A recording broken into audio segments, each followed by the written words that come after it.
तो मुझे लगता है कि हम यहाँ से आगे नहीं बढ़ पाएंगे। और इस बस में सवार किसी एक इंसान की मौत लिखी हुई है और उसके क्या होगा, और लोग डरे हुए थे, बड़े खौफजदा थे। एक बस के दाएं तरफ एक बिजली गिरी, ड्राइवर ने जोर से ब्रेक मारा और बस शुरू अल्लाह रब्बुल इज़्ज़त के बाबरकत नाम से, जो इब्तदा की इब्तदा से जिसकी कोई इब्तदा नहीं और रहेगा इंतहा की इंतहा तक जिसकी कोई इंतहा नहीं। अस्सलाम वालेकुम, मैं अनवर समाना और आप देख रहे हैं मेरा YouTube channel life with Anwar समाना। अभी भी हम ब्राज़ो पार्क में ही हैं और यहाँ पर नाइट स्टे का भी प्रोग्राम होता है, कैंपिंग होती है यहाँ पर, और बहुत बड़ा जंगल है। इस जंगल में कैंपिंग करते हैं लोग और बड़ा मज़ा आता है इनको। और जाहिर है मैं भी कैंपिंग के मूड में हूँ यहाँ पर। और आगे की साइड यहाँ वॉशरूम भी बने हुए हैं उस तरफ। इसके अलावा आगे की साइड जो कैंप से हटना चाहें तो उनके लिए छोटे छोटे लकड़ी के रूम भी बने हुए हैं कि जिसमें वो नाइट स्टे करना चाहें। यहाँ अंदर दाखिल होने की टिकट जो है वो पर कार नहीं है बल्कि $7 पर पर्सन है। तो $60 फी बंदा टिकट देनी पड़ती है जिसमें यहाँ पर आया जाता है। और मैं यहाँ का बहुत खुश हूँ क्योंकि पहले ही मैं नेचर लवर हूँ। नेचर से मुझे बहुत ज़्यादा प्यार है। मुझे कंक्रीट वगैरह इतना अच्छा नहीं लगता। कंक्रीट अगर देखना है तो दुबई चले जाएं, नेचर देखना है तो कनाडा और अमेरिका है। तो मुझे वैसे भी ये ज़्यादा पसंद है और मैं यहाँ पर आना पसंद करता हूँ। और अभी ख़ास तौर पर क्योंकि मुझे हॉस्पिटल से जो छुट्टी मिली और घर में ही कैद में जब पड़ा हुआ था मैं, तो मुझे बाहर निकल कर बहुत खुशी हो रही है आज। और मैं बहुत खुश हूँ। डॉक्टर ने मुझे बहुत डराया हालांकि कि ये हो सकता है वो हो सकता है आपकी जान को, लेकिन आपको मालूम है मैं क्वांटिटी ऑफ लाइफ मनजानिब अल्लाह रब्बुल इज़्ज़त ही क्वांटिटी ऑफ लाइफ, उसमें एक सेकंड ना आगे हो सकता है ना पीछे हो सकता है, अल्लाह ताला लिखता है। बाकी डॉक्टर जो आपका मर्ज ठीक कर रहा होता है एक दिन वो भी मर जाता है। कार्डियोलॉजिस्ट हार्ट अटैक से भी मरता है, तो कोई बड़ी बात नहीं है। हाँ, क्वालिटी ऑफ लाइफ सुन्नत नबी भी है सल्लल्लाहु अलैहि वसल्लम के आप अपना इलाज करवाएं। और इसके अलावा क्वालिटी ऑफ लाइफ के लिए आप डॉक्टर के पास जाते हैं। तो मैं भी गया था, मुझे बहुत डराया गया, बहुत कुछ बोला गया, लेकिन मैंने अपनी जिंदगी में देखा कि जिनकी लिखी हुई है, मेरे बहुत करीबी साथी, बहुत करीबी दोस्त जो है वो मेरी फिक्र करते हुए चले गए। मेरी वालदा भी इस दुनिया से रुखसत हो गई, अल्लाह उनकी मगफरत फरमा। मेरे बहुत से जानने वाले जो मेरी फिक्र करते थे, मुझे कहते थे इस तरह बैठो, आराम से चलो, आराम से उठो, ये ना करो, वो ना खाओ, वो आज इस दुनिया से रुखसत हो चुके हैं। और चूंकि अल्लाह ताला ने मेरी क्वांटिटी ऑफ लाइफ बढ़ा कर लिखी थी, तो मैं आज भी हूँ इस दुनिया में। हो सकता है कल मैं ना रहूँ या यहाँ से मैं वापस ना जा सकूँ, ये तो अल्लाह ताला पर मुनसर है, उन्होंने मेरी जिंदगी में क्या लिखा है। तो दोस्तों, मौत पर मुझे एक वाकया याद आ गया, मैंने कहा आप लोगों की भी गुजार कर दूं उस वाकये को कि सुनसान रात थी, अंधेरी रात में बादल आसमान पर छाए हुए थे और पानी आसमान से इस तरह से बरस रहा था कि जैसे अब वो कभी नहीं रुकेगा। बस पहाड़ी की तरफ ऊपर चढ़ाई पर जा रही थी और पहाड़ी रास्ते आपको मालूम है, एक तरफ खाई दूसरी तरफ पहाड़। तो ड्राइवर भी बड़ा चौकता होकर गाड़ी बस को चला रहा था। अंदर सवारियां बैठी थी, वो भी बड़ी परेशान और अल्लाह को याद कर रही थी और अल्लाह से अपने इज़्ज़ो-अमान और खैरियत से घर पहुंचने की दुआएं कर रही थी कि अचानक बस के दाएं तरफ एक बिजली गिरी। ड्राइवर ने जोर से ब्रेक मारा और बस रोकी। वैसे भी स्लो ही चल रही थी बस, तो मैं जज्बात में जोर का बोल गया शायद। तो बस रोकी और फिर इसके बाद संभल कर दोबारा बस चलानी शुरू की। हर एक को ये फिक्र थी कि किसी भी तरह से जल्दी अपनी मंजिल मकसूद पर पहुंच जाए और ये ना थमने वाला तूफान से गुजर जाए वो। थोड़ी बस आगे गई कि अचानक उसके राइट साइड पर एक बिजली बहुत करीब, 50 फीट का फासला था कि बिजली गिरी और ड्राइवर एक बार फिर हिल गया। 7 सवारियां भी चौंक पड़ी और अल्लाह को याद करने लगी।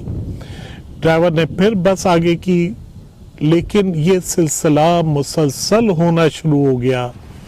कभी बस के आगे पीछे दाएं सामने बाएं हर तरफ बिजली गिरना शुरू हो गई और बस इतनी बिजली गिर रही थी कि बस आगे बढ़ना मुश्किल हो गया। ड्राइवर ने थकार कर डर कर बस को एक जगह पर रोक दिया। बस में चहमगोइयाँ हो रही थी कि क्या होगा और लोग डरे हुए थे, बड़े खौफजदा थे। एक बुजुर्ग 70-75 साल बुजुर्ग उसमें बस में खड़े हुए और कहने लगे कि बच्चों, मुझे लगता है, बारिश, बुजुर्ग थे, सफ़ेद दाढ़ी थी, कहने लगे बच्चों मुझे लगता है कि हम यहाँ से आगे नहीं बढ़ पाएंगे और इस बस में सवार किसी एक इंसान की मौत लिखी हुई है और उसकी मौत उसको लेने के लिए आ रही है। चूंकि इस बस में वो सवार है तो दूसरों की वजह से मौत उसको काबू नहीं कर पा रही, तो इस वजह से बस आगे नहीं बढ़ रही और हमारी बस के आइट साइड बिजली गिर रही है। सब खौफजदा हो गए। कहने लगे इसका हल बाबा जी, कहने लगे हल तो मेरी समझ में, मेरे तजर्बे की बुनियाद पर, जो 76 साल मैंने ज़िंदगी गुजारी है, ऐसे हालात नहीं देखे और 76 साल तजर्बे पर मैं ये कह सकता हूँ कि हम में से कोई एक तो है जिसको मरना है यहाँ पर। तो ये सामने की तरफ 150 फीट के फासले पर जो दरख्त है, हम में से एक एक बंदा जाए, उस दरख्त के नीचे खड़ा हो और जिसकी मौत लिखी होगी, बिजली उस पर गिरेगी, वो मर जाएगा, बाकी बस आगे बढ़ जाएगी। हर कोई खौफजदा हो गया। अब हिम्मत नहीं थी किसी की बस के दरख्त के सामने खड़े होने की। बुजुर्गवार ने कहा कि मैं जाकर सबसे पहले खड़ा हो जाता हूँ। वो नीचे उतरे, विर्द करते हुए, अल्लाह से अपने गुनाहों की माफ़ी मांगते हुए और दरख्त के नीचे खड़े हुए। 5 मिनट खड़े हुए, कोई बिजली नहीं गिरी, वापस आ गए। दूसरी बारी ड्राइवर की, तीसरी बारी कंडक्टर की, लेकिन वो तीनों वापस आ गए। बस में तकरीबन ड्राइवर और कंडक्टर को मिलाकर 43 लोग से पब्लिक थी, 43 लोग, तो 43% वहाँ पर बस में थे। 3 आ गए थे, अब 40 की बारी। अब चारों नाचार किसी ना किसी को जाना पड़ता, उस दरख्त के नीचे खड़ा होता, वापस आता, जाता, खड़ा होता, डर रहा होता, खौफ से टांगे कांप रही होती, लेकिन सवाल ही पैदा नहीं होता। आप भी जानते हैं कि मतलब अपने आप को मौत के हवाले करना कोई आसान काम नहीं है। तो जाता तो यही था, ये इसी तरह से था कि एक रिवॉल्वर ले लें और उसके एक गोली अंदर डालें और घुमा दें उसका चैम्बर को और अपनी करपट्टी पर रखकर उसका ट्रैगर दबाएं कि जिंदगी। तो उस वक्त क्या हालत होगी कि कहीं वो ट्रैगर जो दब रहा है तो वो गोली वाला चैम्बर तो वहाँ पर नहीं है।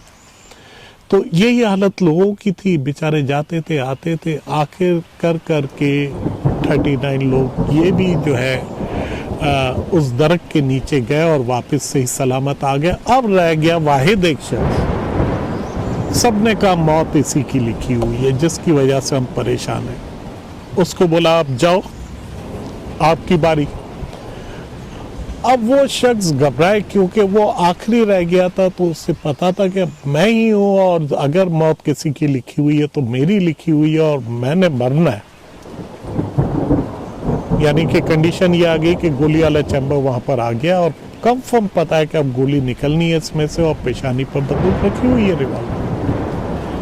वो बेचारा हाफते कांपते जाने की मना कर रहा है, गिड़गिड़ा रहा है, लेकिन लोगों ने कहा नहीं, हम सब ने कोशिश की और तुम्हारी वजह से हम सब जान नहीं देंगे, तो इत्मीनान से चले जाओ, बजाय इसके कि हम आप पर सख्ती करें और यहाँ पर उतार कर बस आगे ले जाए।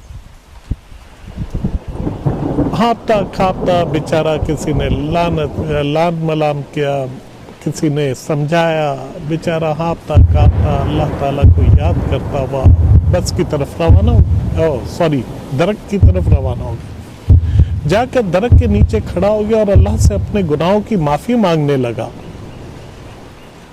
और अचानक बिजली गिरी और सब खत्म हो गया। लेकिन बिजली उस बंदे पर या उस दरख्त पर नहीं गिरी, बल्कि बिजली बस पर गिरी और पूरी बस खाक हो गई, राख हो गई और वो बंदा बच गया अपनी जगह पर। पता चला कि उन 43 में से उन 42 अफराद की मौत वहां लिखी हुई थी।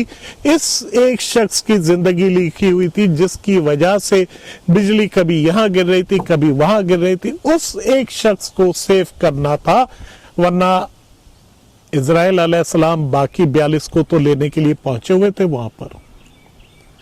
तो साथियों, जिंदगी के इस वाक़े से जरूर सबक लीजिएगा। मौत का एक वक्त मुकर्रर है, उससे छूट नहीं है, फना होना है। दुनिया की एक एक शय ने फना होना है, आपने भी होना है, मैंने भी होना है, मेरे बच्चों ने भी होना है, सबने जाना है इस दुनिया से। अगर कोई तायात रहता तो हमारे नबी पाक सल्लल्लाहु अलैहि वसल्लम का ही विसाल ना होता। उनसे शख्सियत तो इस दुनिया में कोई नहीं गुजरी ना। इमामुल अंबिया, तमाम नबिया कराम की इमामत करने वाले। तो मौत ने एक दिन आना है, लेकिन कब किसकी लिखी हुई है ये नहीं मालूम। बहुत बीमार है, लेकिन आप कह रहे हैं कि ये चला जाएगा, 1-2 दिन का मेहमान है, चंद घंटों का मेहमान है, लेकिन वो सालों जी जाता है। बीमारी है सिर्फ क्वालिटी ऑफ लाइफ। अपनी बीमारी को दूर करें, क्वालिटी ऑफ लाइफ के लिए अपने ईमान को मुतज़ल मत कीजिएगा क्वांटिटी ऑफ लाइफ पर लाने के लिए कि जी डॉक्टर के पास जाऊंगा तो मैं जिंदा बच जाऊंगा। हॉस्पिटल में भी अमवात होती है, आगा खान हॉस्पिटल में नहीं निकलते, रोज कॉफिन निकलते हैं वहां से भी। ख्याल रखिएगा अपना, अपनी फैमिली का और उनका जो अपना ख्याल नहीं रख सकते, बेचारे बड़े मजबूर हैं, बहुत परेशान हैं, घरों में फाके हैं, लेकिन हाथ फैलाने से गुरेज करते हैं, शरीफुल नफ्स लोग हैं, उनका बहुत ख्याल रखिएगा। वो मिलते नहीं हैं, उन्हें ढूंढना पड़ता है। जज़ाकल्लाह, अल्लाह आपका, मेरा और पाकिस्तान का और सबका हामी और नासिर हो। अस्सलाम वालेकुम।